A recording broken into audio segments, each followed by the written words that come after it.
ये कहानी एक ऐसे इंसान की है जो एक घातक जाल से बचने के लिए केवल 1 घंटे का समय और एक रेडियो के सहारे छोड़ दिया गया है।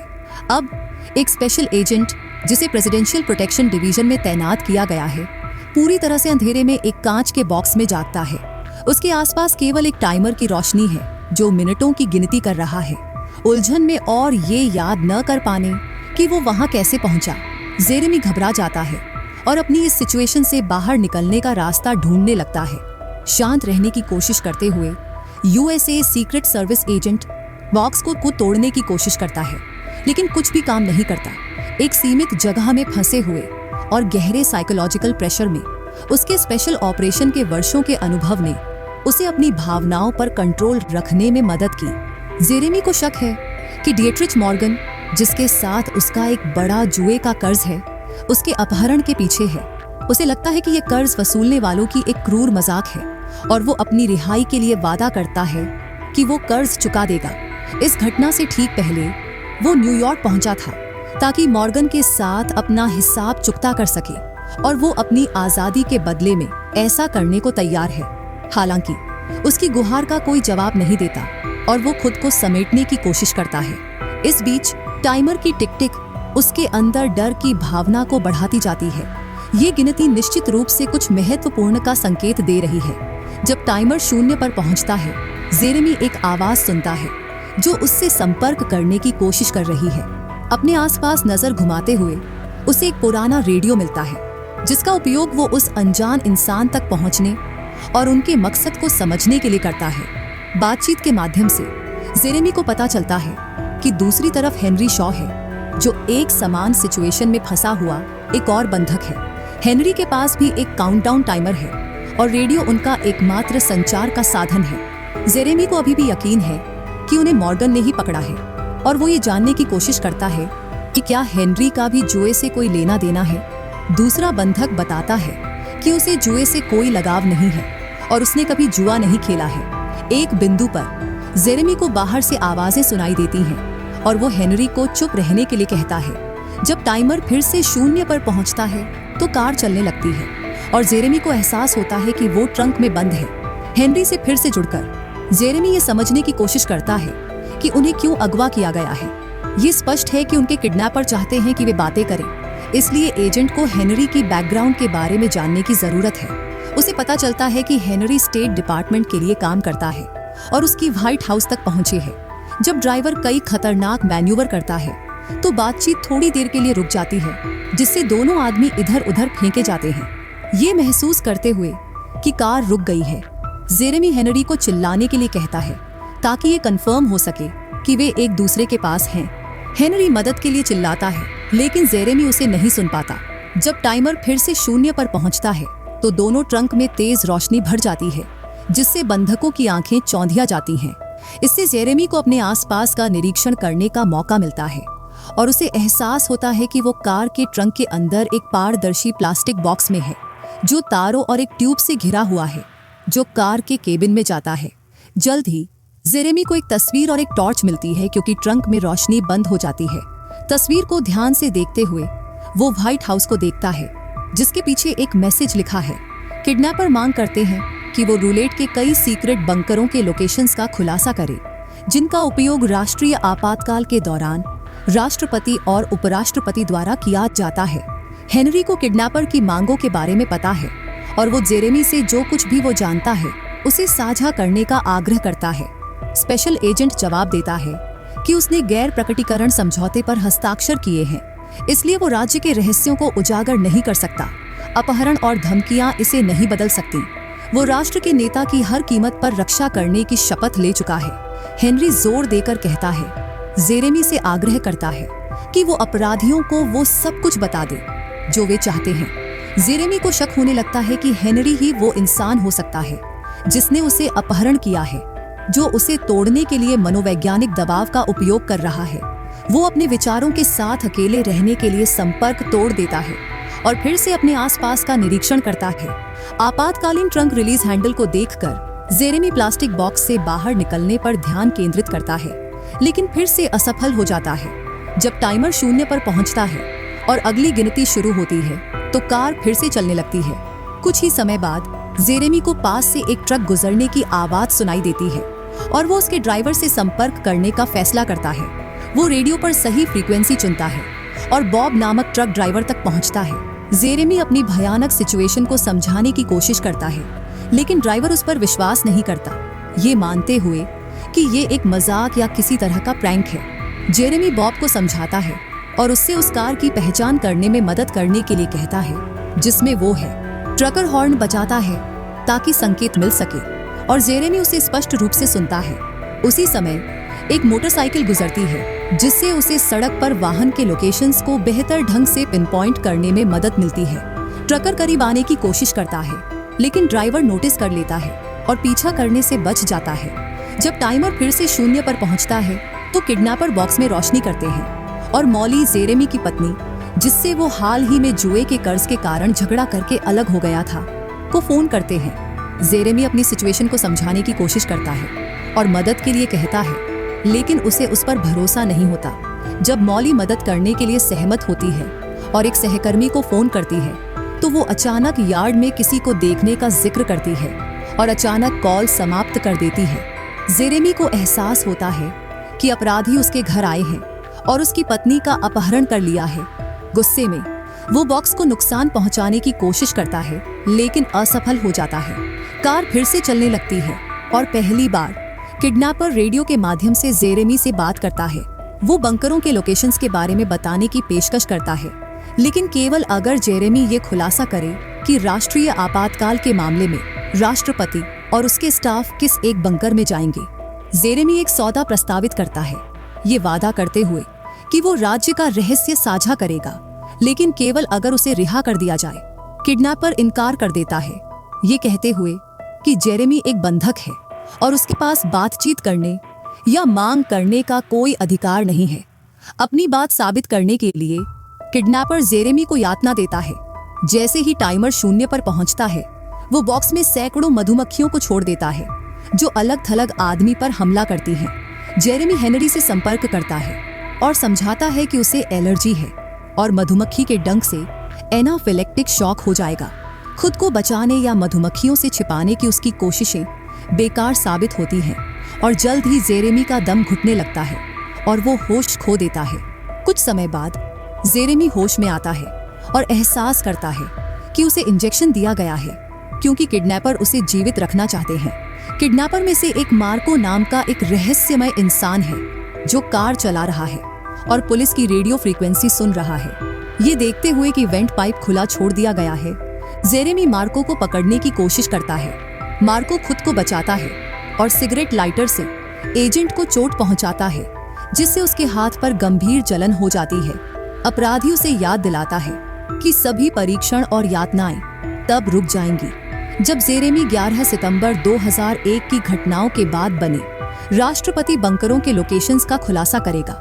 जेरेमी मजाक करता है और सहयोग करने से इनकार कर देता है, लेकिन मार्को को यकीन है कि देर सबेर उसका बंधक टूट जाएगा। जब जेरेमी फिर से हेनरी से संपर्क करता है तो उसे एहसास होता है कि दूसरा बंधक भी बंकरों के बारे में जानता है। ये उसकी शंकाओं को बढ़ाता है और वो एक बार फिर अपने वार्ताकार पर भरोसा खो देता है। हेनरी समझाता है कि वो एक उच्च पद पर है और व्हाइट हाउस के प्रतिनिधियों के साथ बातें करता है।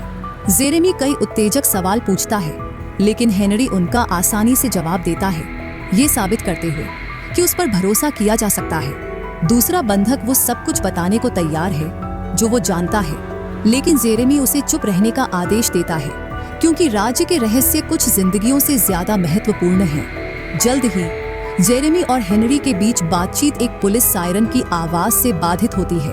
उन्हें ले जा रहे किडनैपर 2 पड़ोसी वाहनों में हैं और उन्होंने स्पीड लिमिट तोड़ दी है, जिससे उन्हें रोक लिया गया है। मार्को जेरेमी को चुप रहने का आदेश देता है, ये धमकी देते हुए कि अगर वो बोला तो उसे एक पैकेट में उसकी पत्नी का सिर मिलेगा। ये महसूस करते हुए कि किडनैपर गंभीर है और मॉली उनके हाथों में है, जेरेमी आज्ञाकारी रूप से चुप हो जाता है। 1 मिनट बाद जेरेमी सुनता है कि पुलिस अधिकारी अपराधियों को जाने देने वाला है और वो तय करता है कि राष्ट्रीय हित उसकी अपनी जिंदगी से ज्यादा महत्वपूर्ण है। मॉली के लिए जेरेमी मदद के लिए चिल्लाना शुरू कर देता है, जिसके परिणाम स्वरूप अपराधियों और अधिकारी के बीच गोलीबारी होती है।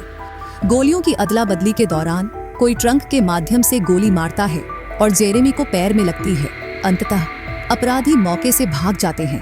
कुछ समय बाद जेरेमी होश में आता है और एहसास करता है कि वो गंभीर रूप से घायल हो गया है। गोली के घाव से कपड़े का एक टुकड़ा निकालकर वो अपनी शर्ट से एक टॉर्निकेट लगाता है ताकि खून बहना बंद हो जाए। लुटेरे का फोन बजता है, लेकिन वो जवाब नहीं देता क्योंकि गोलीबारी में उसकी मौत हो गई है। खुले इवेंट के लिए धन्यवाद।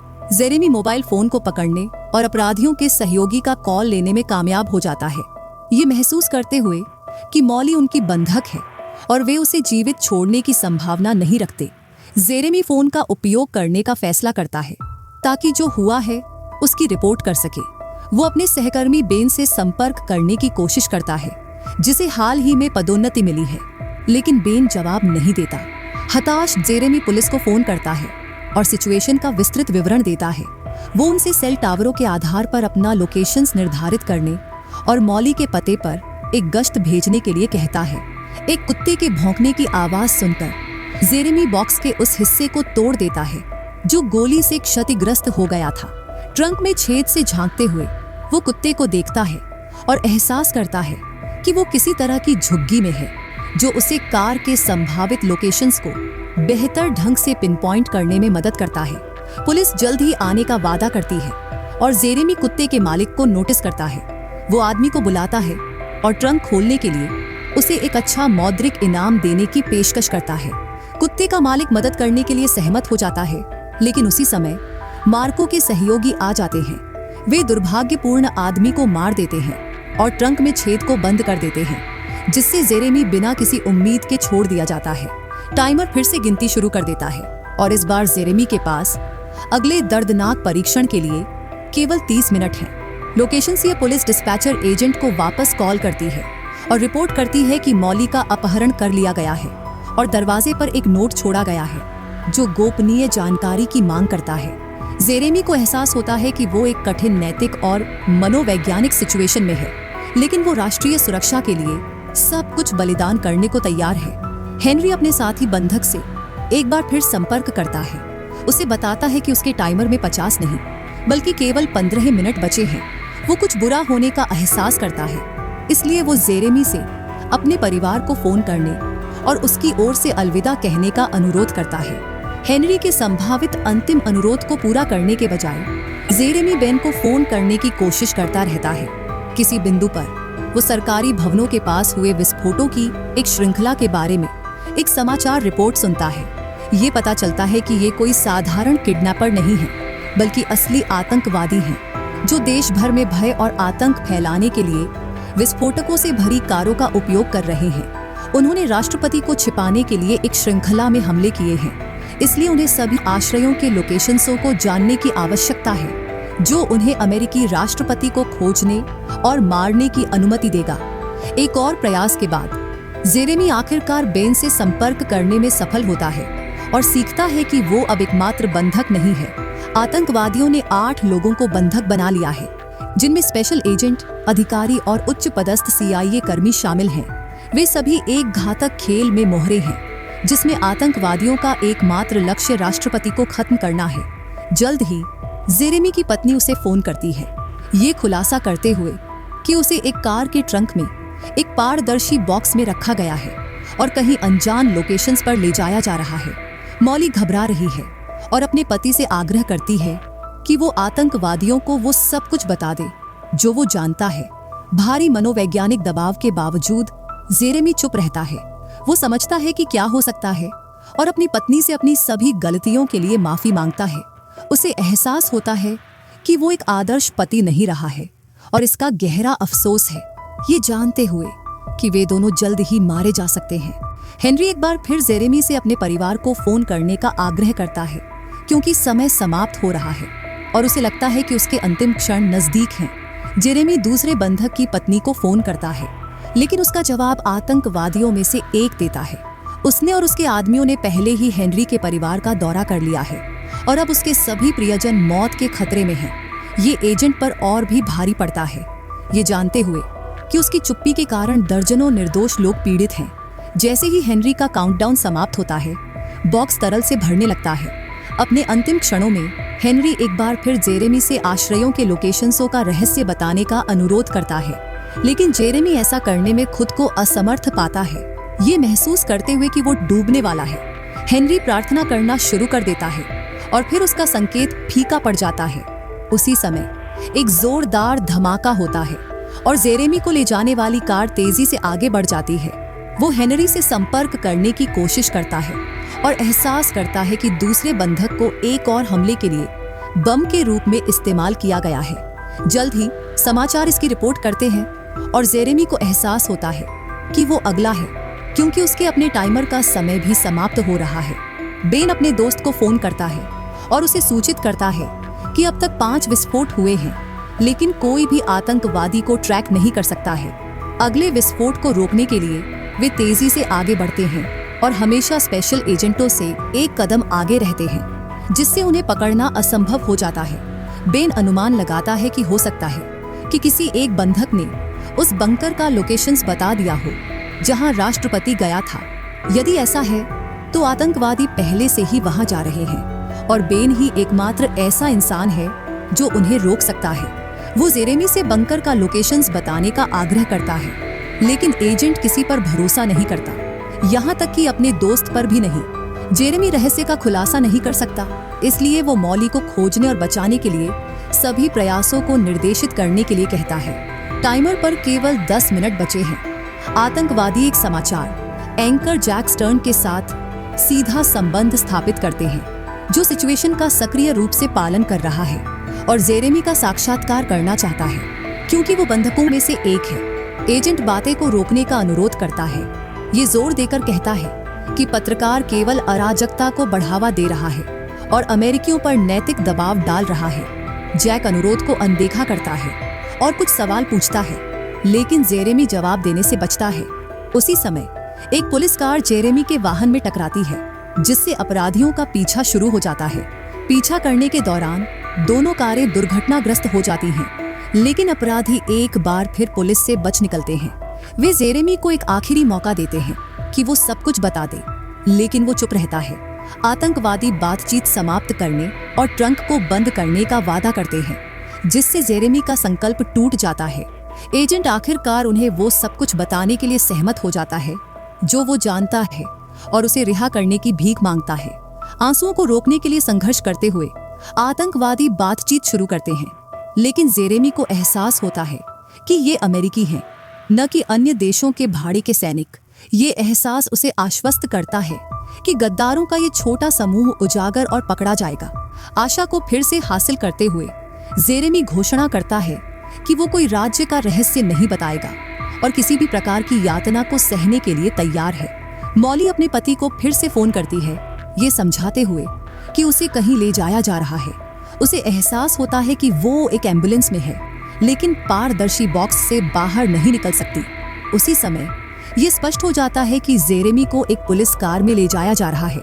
आतंकवादी पुलिस चौकियों से बचने के लिए स्पेशल वाहनों का उपयोग कर रहे हैं।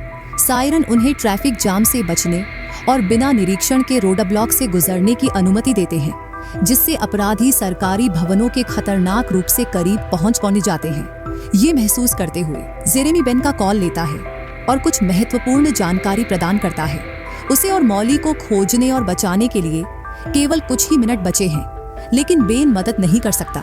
जल्द ही आतंकवादी जेरेमी को फोन करते हैं और उसे बताते हैं कि ये राष्ट्रपति के बंकर का लोकेशंस बताने का उसका आखिरी मौका है। मॉली और उसकी शादी की अंगूठी संकेत देती है कि वो खतरे में है। समय समाप्त हो रहा है और जेरेमी कभी भी इतनी कठिन सिचुएशन में नहीं रहा, लेकिन वो अभी भी उस रहस्य को धोखा नहीं दे सकता जो राष्ट्रपति की सुरक्षा को खतरे में डालता है। मॉली उसे फिर से फोन करती है, उससे आग्रह करती है कि वो किडनैपर को वो सब कुछ बता दे जो वे चाहते हैं। उसके लिए ये मुश्किल है, लेकिन वो उससे अलविदा कहता है, उससे उसकी हर गलती के लिए माफी मांगता है। जेरेमी जानता है कि वे दोनों जल्द ही मारे जाएंगे, लेकिन वो अपनी चुप्पी की शपथ के प्रति वफादार रहता है। जैसे ही टाइमर अपनी गिनती समाप्त करता है, बॉक्स तरल से भरने लगता है। जेरेमी को एहसास होता है कि ये गैसोलीन है एक और शक्तिशाली विस्फोट के लिए, और उसके पास केवल कुछ ही मिनट बचे हैं। बेन फिर से कॉल करता है। रहस्य की मांग करता है, क्योंकि ये जेरेमी का आखिरी मौका है। जेरेमी अपने सबसे अच्छे दोस्त के बारे में सच्चाई को उजागर करता है, ये महसूस करते हुए कि बेन आतंकवादियों के लिए काम कर रहा है। उसे अनदेखा करते हुए जेरेमी गरिमा के साथ अपनी मौत का सामना करने के लिए तैयार हो जाता है। बॉक्स में छेद के माध्यम से सांस लेने की कोशिश करना बेकार साबित होता है और जेरेमी डूबने लगता है। आखिरी पल में उसे मुक्त कर दिया जाता है और ट्रंक से बाहर खींच लिया जाता है। जेरेमी अपने बचावकर्ता पर हमला करता है और हथियार ले लेता है, जिससे आसपास के सभी लोगों को धमकी मिलती है। ये पता चलता है कि जिस इंसान ने उसे बचाया है वो हेनरी है, जो जीवित और पूरी तरह से निहत्था है। इसके अलावा पूरी सिचुएशन एक स्पेशल एजेंट प्रशिक्षण अभ्यास था।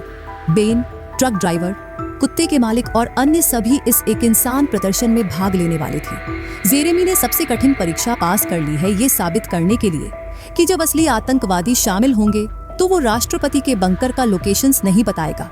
मॉली ने भी प्रयोग में भाग लिया ताकि अपने पति पर अधिकतम भावनात्मक दबाव बनाया जा सके। जेरेमी ने इसे शानदार ढंग से संभाला और अब अस्पताल जा सकता है, जहां उसके घावों को टांके लगाए जाएंगे और वो आराम कर सकता है। मॉली उसके साथ जाने का फैसला करती है। ये समझने में उसकी मदद करती है कि सब कुछ सिर्फ एक परीक्षा थी। खिड़की से बाहर वॉशिंगटन स्मारक को देखकर जेरेमी मुस्कुराता है और उसकी पत्नी को एहसास होता है कि जिस बंकर में राष्ट्रपति छिपा हुआ है वो उसके नीचे स्थित है। वो उससे इसके बारे में पूछती है, लेकिन उसे लगता है कि यह महत्वपूर्ण नहीं है। इसके बजाय वो अपनी शादी की अंगूठी निकालता है और मॉली से फिर से उसकी पत्नी बनने के लिए कहता है। ये देखकर खुशी होती है कि सब कुछ खत्म हो गया है। उसकी पत्नी जेरेमी को चूमती है, फिर उसकी शर्ट से एक रेडियो तार खींचती है। ये स्पष्ट हो जाता है कि ये सभी लोग, जिनमें मॉली भी शामिल है, आतंकवादी हैं जिन्होंने राष्ट्रपति का लोकेशंस जानने के लिए जेरेमी को मात दे दी। बंकर का लोकेशंस बताने के बाद मॉली अपने पति से छुटकारा पाने का फैसला करती है और उसके चेहरे पर गैस से भरा मास्क लगा देती है। मुख्य चरित्र अत्यधिक तनाव और अलगाव में है, केवल न्यूनतम और परस्पर विरोधी जानकारी प्राप्त कर रहा है। ये सिचुएशनियां उसके तर्क और निर्णयों को कैसे प्रभावित करती हैं? ऐसी उच्च दबाव वाली सिचुएशन में कौन सी रणनीतियां अधिक प्रभावी साबित हो सकती हैं?